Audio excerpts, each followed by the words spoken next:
The Packers blew a perfect opportunity to go 3-0.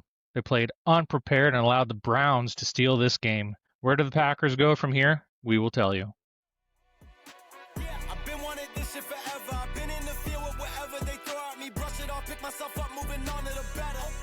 Hey, yeah, ain't no errors, baby. It's a new era. I wake up early, feeling rich like I'm cash.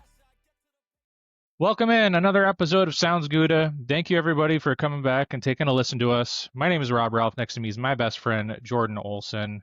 Thank you to any new and returning listeners. We are excited to talk Packers ball with each and every one of you. We do have new episodes every Wednesday and Saturday on YouTube, Spotify, and Apple Podcast. Please make sure to give us a like, sub, and follow us on those platforms. Every new 50 subscribers, we're going to be giving away some Sounds Gouda swag. You do have to be a public subscriber on YouTube, and the next tier for that one will be number 600. We also have unlocked super chats, super stickers, and super thanks as another way that you can interact and support our channel. Just for you all, for the regular season flow, Mondays we will be doing a recap.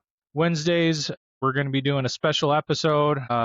Think of getting some guests, some previous guests, some new guests. And then Saturdays, we're going to be doing, of course, our game preview. Jordan, as I alluded to, though, brutal, absolutely gut-wrenching loss for the Green Bay Packers here in week 3.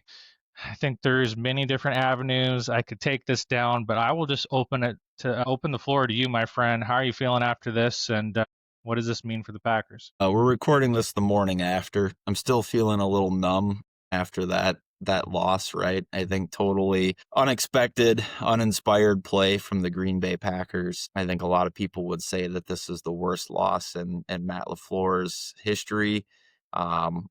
Seems oddly and eerily similar to the Bears game that was at the end of the regular season last year. Some key differences, though, is that, we had some pretty significant injuries and, everybody was pretty healthy or seemingly healthy for this game. We'll talk about the injuries to the offensive line and stuff here in a little bit. But yeah, it's tough. If there is a silver lining to this, I guess I'm glad that the Packers can take this medicine early on. And as you said earlier, take a big slice of humble pie. We talked about this being a trap game coming into the week after all of the hype of taking down 2 NFC, favorites, teams that had a chance to go and be in the Super Bowl from a Vegas betting perspective, expectations. And they were getting a lot of hype. And I think that they just came in and thought that they were going to, take care of business and kind of go about their ways and take this game from Cleveland and move on to focusing on Dallas. So, I don't know. What are your thoughts, Rob?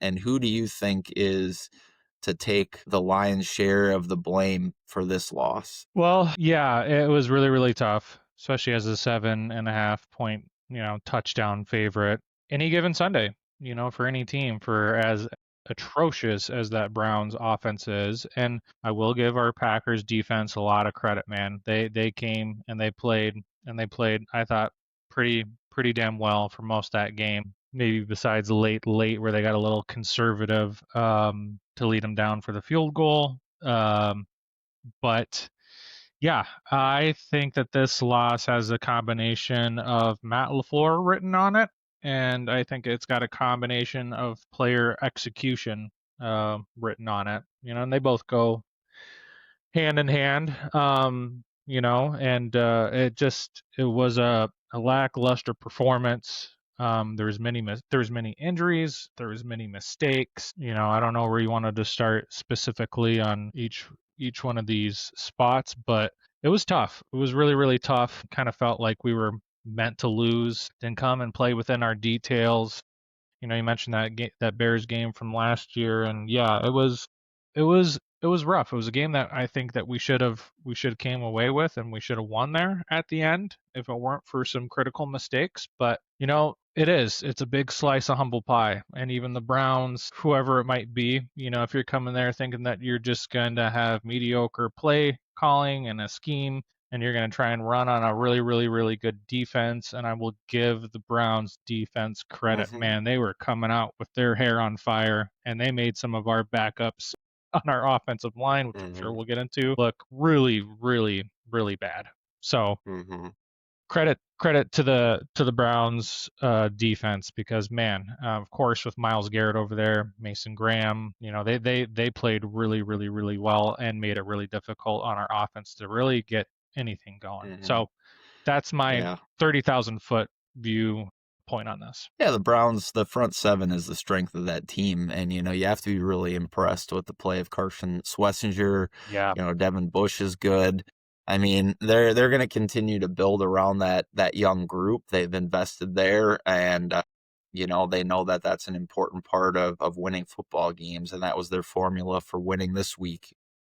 Clearly the Browns are going to try to get their quarterback situation figured out and try to lean into their defense. And, they're building an early recipe for success. But, I asked you who you blame for this loss. I put a lot of it squarely on Matt LaFleur and this coaching staff. Yes, the players have to execute, but I really like, what is the messaging in that locker room throughout the week? And the thing that I'm going to get into or parlay into in a minute here is like Matt LaFleur's play calling. Like, you can't just call from the B side of your sheet in a game like this the whole time. And I think we've seen that over and over again against teams that Vegas would expect the Packers to win, that we as fans expect the Packers to win.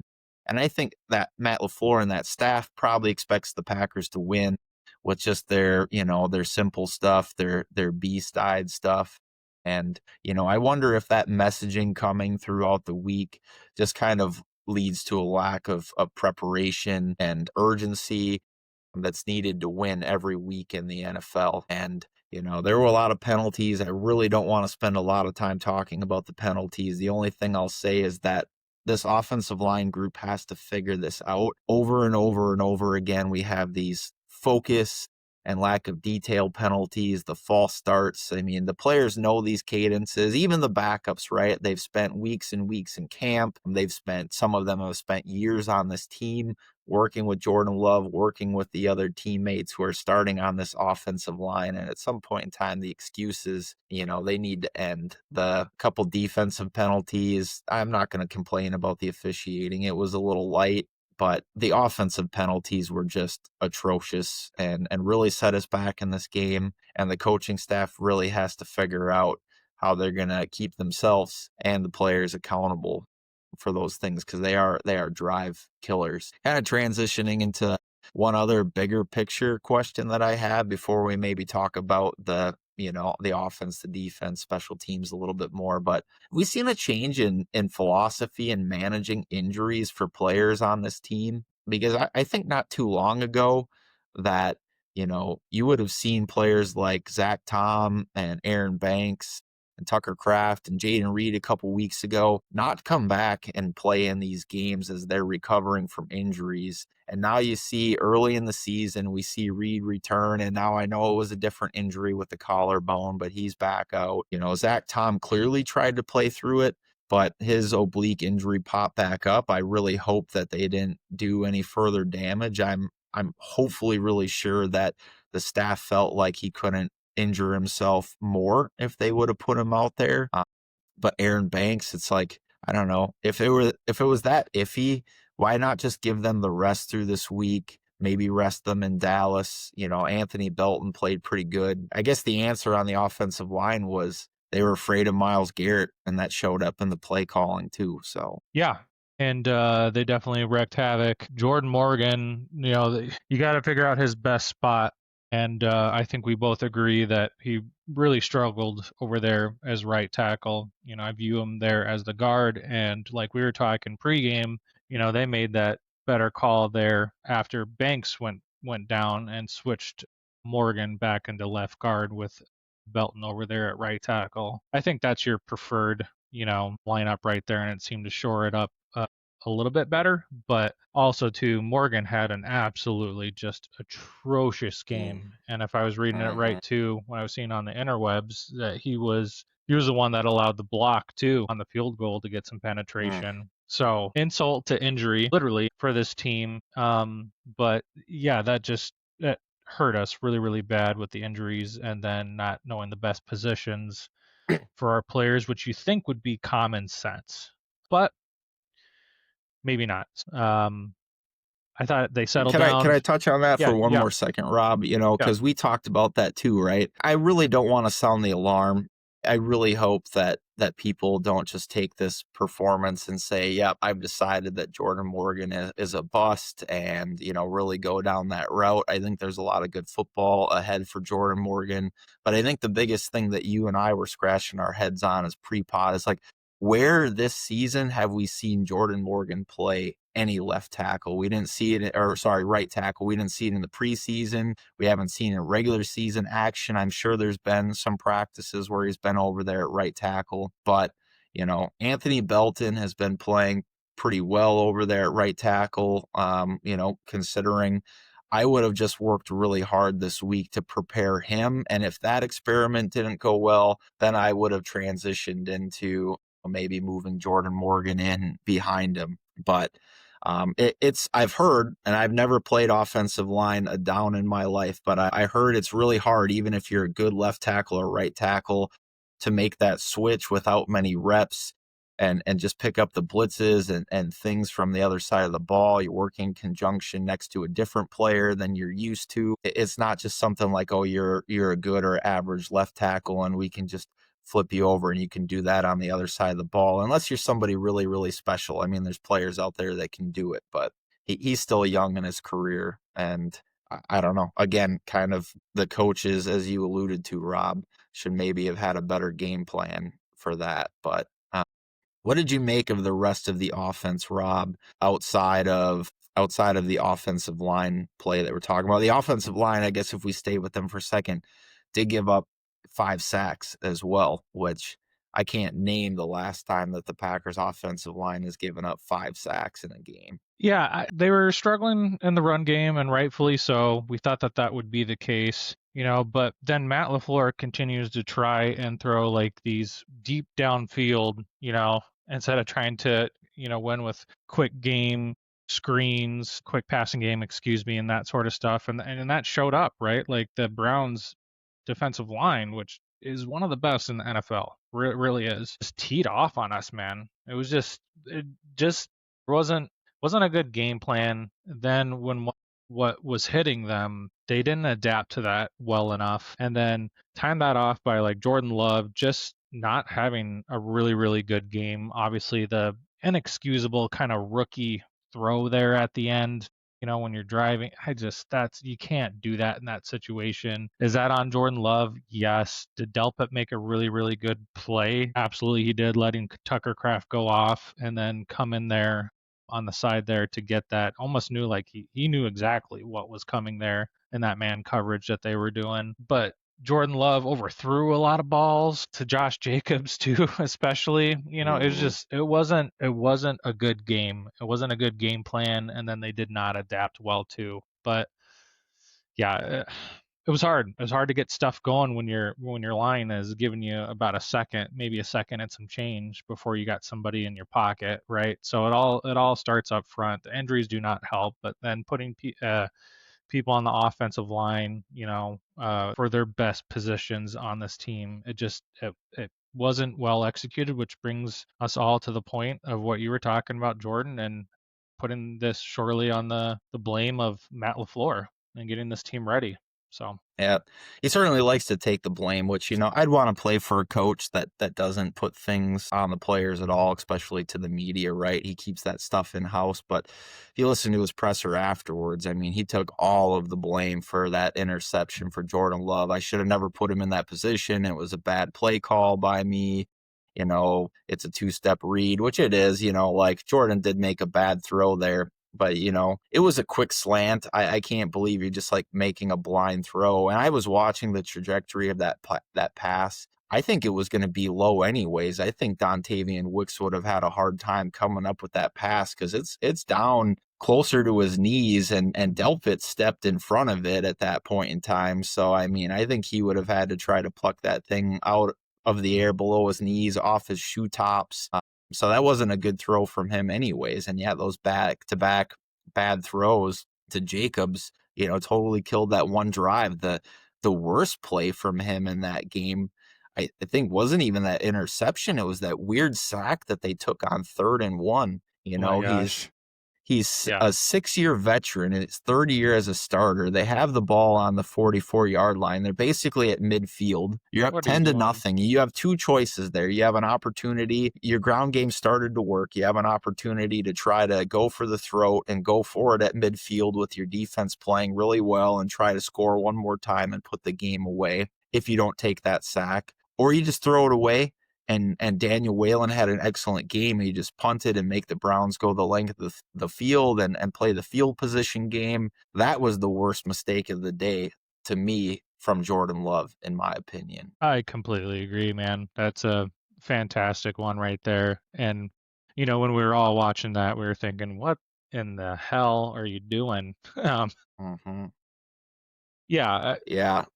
it was tough. It really was. Overall, it just, you know, it was not a good day. And then, you know, you compound that with special teams and not on Daniel Whalen, because I thought Daniel Whalen, and I'm sure you'll get into this, had a hell of a job punting the absolute crap out of that football. But what did you make there of Rich Bisaccia's unit on the field goal? What did you see there in the real time? Was it just poor schemes, poor execution, or do you think that the Browns had some sort of exotic field goal block I don't in know. there? I honestly need to go back and watch the film and see. I think that you saw and read that, Jordan Morgan again might have been the leaky piece of the puzzle there. So I don't know if he's on that unit. I'd have to go back and watch other tape. Like, is he normally in that spot, or is he on that unit due to injury right now in the spot that he's playing in? I mean, as a sixth offensive lineman, seventh offensive lineman, you're certainly expected to play a lot of teams. But,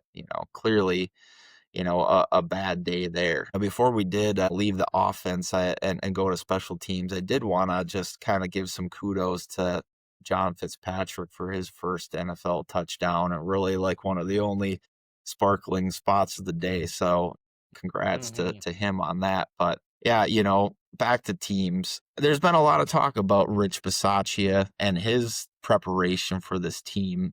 And, it shows up now. We've had multiple blocked field goals over his time here. I don't ever remember seeing that at all. Previous administrations, McCarthy, beyond that, I just really can't remember this poor special teams play, especially on that field goal unit. It used to just be an automatic thing for us to line up, kick the ball through. And yeah, of course, kicker would miss a field goal here or there. That's going to happen. But, not these blocks in critical situations. And that's when they always seem to show up to end of the game when you need it, not like an inconsequential play. And the other thing that really, I still, the punt returners scare me every single time.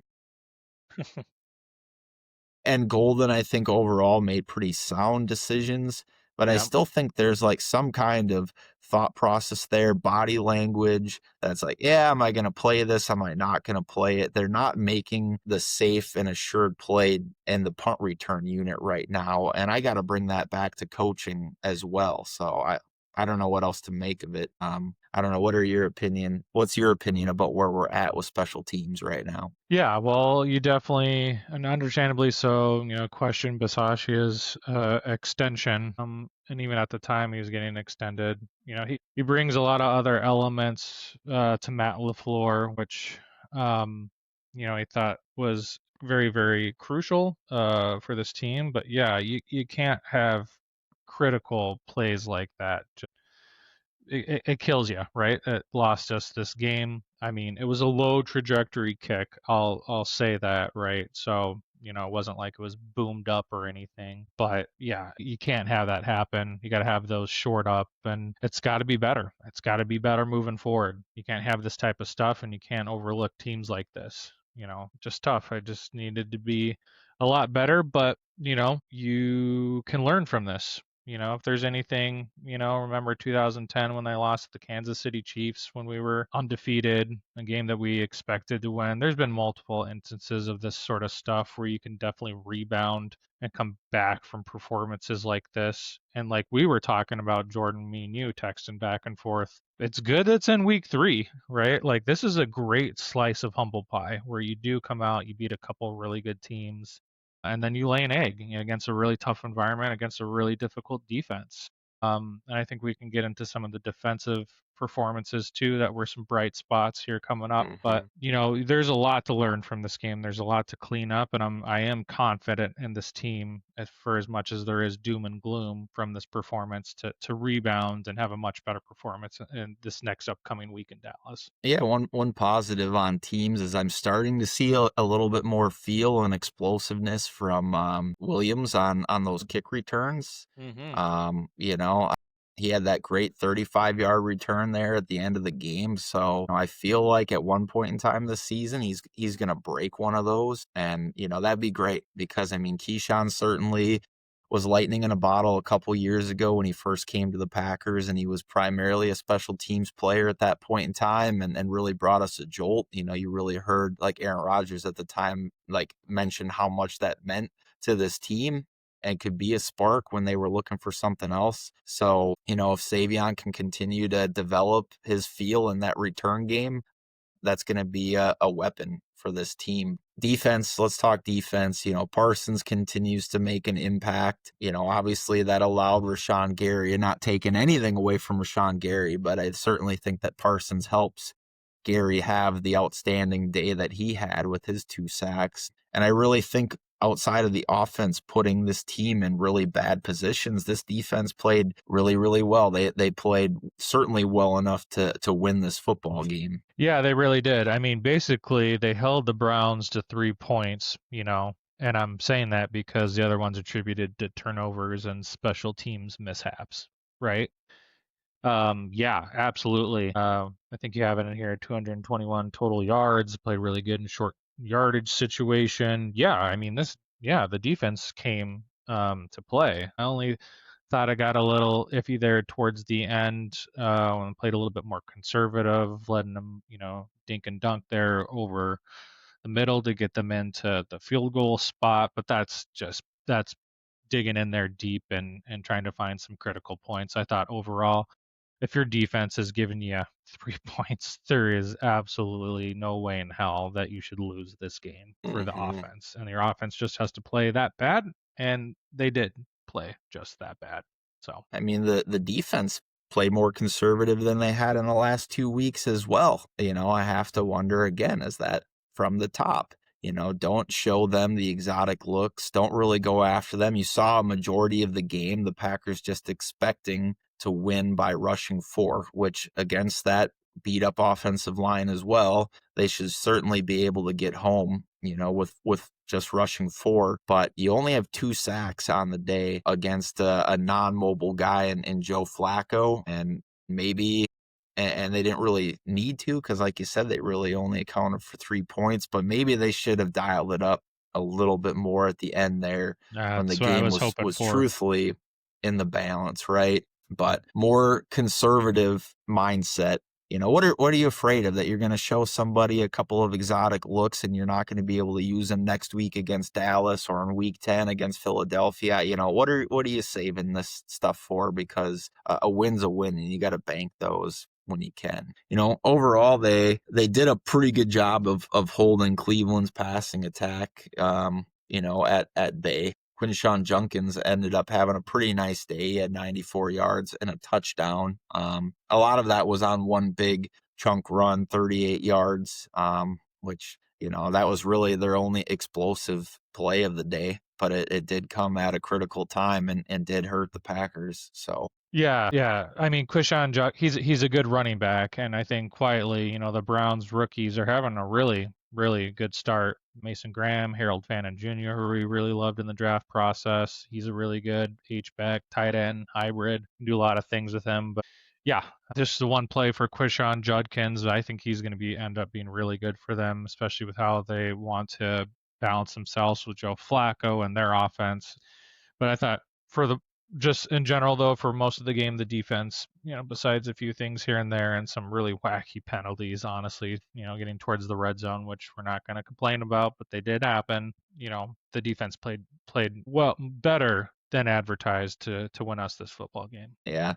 We don't have any PFF, stats out for the game yet as we record this early on Monday. Our luck, they'll come out just a couple hours after we record this. So we'll probably touch on that a little bit on our Wednesday episode. The only other thing I really wanted to highlight on defense was, Xavier McKinney obviously got his first pick. You do kind of question, whether he should have actually intercepted that ball at all, because, that was about a, like a 35, 40-yard, basically punt at that point in time, when they could have had the ball a little bit closer to midfield and maybe had a shot with a little bit of time. Although 2 seconds left on the clock, you're probably not doing anything with it. You can't even stop the ball after you run a play there. Shout out to McKinney for getting that first pick. But plays of the game, not a whole lot to choose from here. But Rob, what was your play of the game for the Green Bay Packers this week? Yeah, the one explosive play, which I really hoped that he would have taken to the house, but maybe the ball just let him too much outside. But Matthew Golden, the 34-yard reception, really, really good. Had a ton of separation. I believe he leads the league in average separation score, but really, really good job. Come down with that. Man, if he would have taken that to the house, that would have just been chef's kiss. But that'd be the play of the game for me. Yeah, I kind of had to go through the game and review. I'm like, okay, Rob, that you got, we talk about these ahead of time sometimes, so we can throw a few different things at you. But I'm like, all right, you got the golden one. I mean, that's the easy one that comes to mind. But I did like, from a creativity standpoint, I really liked the fake handoff to Jacobs, where Jordan Love kind of, boots out and gets a first down. I thought that was one of the nicer, scripted play calls in this game. I don't know if it was scripted, but certainly they practiced it right at some point in time. So I like that. You can put that in the bank. You can use that at another point in time later in the season, or you can play off of that with a similar look and then end up giving Josh Jacobs the ball there to get a critical first down. I expect to see that concept again, but I thought that was a nice play call and execution from Matt LaFleur and Jordan Love there. So game balls, I'm giving mine to Daniel Whalen. He really had an outstanding day. The only thing that I could pick apart on him is there was one where he really bombed it in the end zone. He could have tried to pin them back, close to the 20. I think the ball got away from him a little bit. The ball was jumping off his foot down there in Cleveland. But I think Daniel Whalen had like a 53-yard average, 5 punts on the day, did a great job of flipping the field and making that Cleveland Browns offense really work for it. So yeah, for me, I'll move over on the defensive side, but I thought Rashawn Gary had a really, really good game for us on the defense. Was in there creating havoc, did a really nice job for us. So Rashawn Gary's my player for the game ball. Yeah, Rashawn Gary is having a great start to his season, 4.5 sacks, and well on his way, if he stays healthy, to earning Pro Bowl accolades this year. So we need him. Fantasy football check-in. Rob and I just got to throw this out there. We have our Sounds Gouda League. Right now, Rob has an early, we've got Monday night game ahead of us, but Rob has a lead on me. I've got Derrick Henry and Zay Flowers to go in tonight's game. And you've got the Baltimore kicker, Rob? I do, and I'm leading by 24 points. So if Derrick Henry and Zay Flowers go off, I will be screwed. So, shout out to all the people who are in our fantasy football league. We'll probably do some more check-ins later on in the season. Rob and I are going head-to-head right now. I hope. I've had a rough start to the season. I'm 0-2. I need this one. Hopefully I come back on Wednesday and I can rub it in Rob's face a little bit that I got one. Otherwise, I'm going to be 0-3. And it's not looking good for Jordan's fantasy football team in the Sounds Gouda League. Yeah, he's trying to pull Cleveland Browns on the 2-0 Rob's Packers and get a win out of defeat. Man, if I'm getting compared to the Browns, it's not good. So. All right, folks, that's all we got for you. Remember, more great Packers content from Sounds Gouda every Wednesday and Saturday throughout the year, and we're throwing in these recaps on Monday now as well. As always, share this with your family, friends, and other Packers fans. If you're watching on YouTube, please make sure to hit that subscribe button. It helps us out a lot. You can also get that free hat. If you're listening on Spotify or Apple Podcasts, please make sure to follow us as well. You can connect with us at Sounds Gouda or on X. Rob's at Sounds Gouda with 3 A's, and I'm at Olsen Jord. But until next time, Packers Nation, have a Gouda morning, a Gouda afternoon, and a Gouda night. Go Pack, go. Pack. Been wanting this shit forever. I've been in the field with myself up, moving on